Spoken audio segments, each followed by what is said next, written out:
കളിച്ചും ചിരിച്ചും വളരേണ്ട കുഞ്ഞു ബാല്യത്തിൽ കളിചിരിയോടൊപ്പം തന്നെ ശരിയായ ചുറ്റുപാടും പഠനവും അനിവാര്യമാണ്. ഈ പ്രായത്തിൽ നിങ്ങളുടെ കുട്ടികളെ വളർത്താം ഏറ്റവും മികച്ച അന്തരീക്ഷത്തിൽ. 2026-27 അധ്യയന വർഷത്തിലേക്കുള്ള അഡ്മിഷൻ ആരംഭിച്ചിരിക്കുന്നു.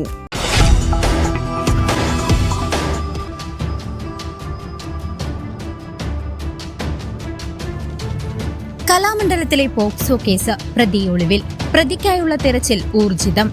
ചെറുതുരുത്തിയിലെ കേരള കലാമണ്ഡലത്തിൽ വിദ്യാർത്ഥികൾക്ക് നേരെ ലൈംഗിക അതിക്രമം നടത്തിയെന്ന പരാതിയിൽ പോക്സോ കേസ് രജിസ്റ്റർ ചെയ്തതിന് പിന്നാലെ പ്രതിയായ അധ്യാപകൻ ഒളിവിൽ.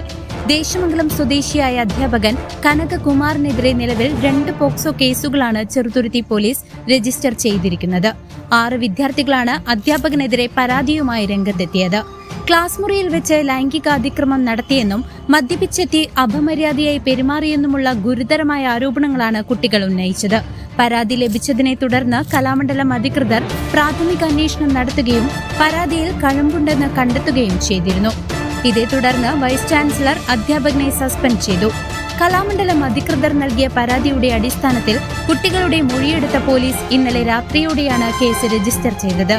എന്നാൽ കേസ് രജിസ്റ്റർ ചെയ്തതിന് പിന്നാലെ അധ്യാപകൻ ഒളിവിൽ പോയതായി പോലീസ് അറിയിച്ചു. ഇയാളെ കണ്ടെത്താനുള്ള അന്വേഷണം ഊർജിതമാക്കിയിട്ടുണ്ടെന്നും ഫോണിൽ ബന്ധപ്പെടാൻ ശ്രമിച്ചെങ്കിലും ലഭ്യമായില്ലെന്നും പോലീസ് വ്യക്തമാക്കി. കുട്ടികൾക്ക് നേരെ ലൈംഗിക അതിക്രമം നടത്തിയ അധ്യാപകനെ സ്ഥാപനത്തിൽ നിന്നും പൂർണ്ണമായും പിരിച്ചുവിടണമെന്ന ആവശ്യവും ശക്തമാവുകയാണ്. News desk CCV.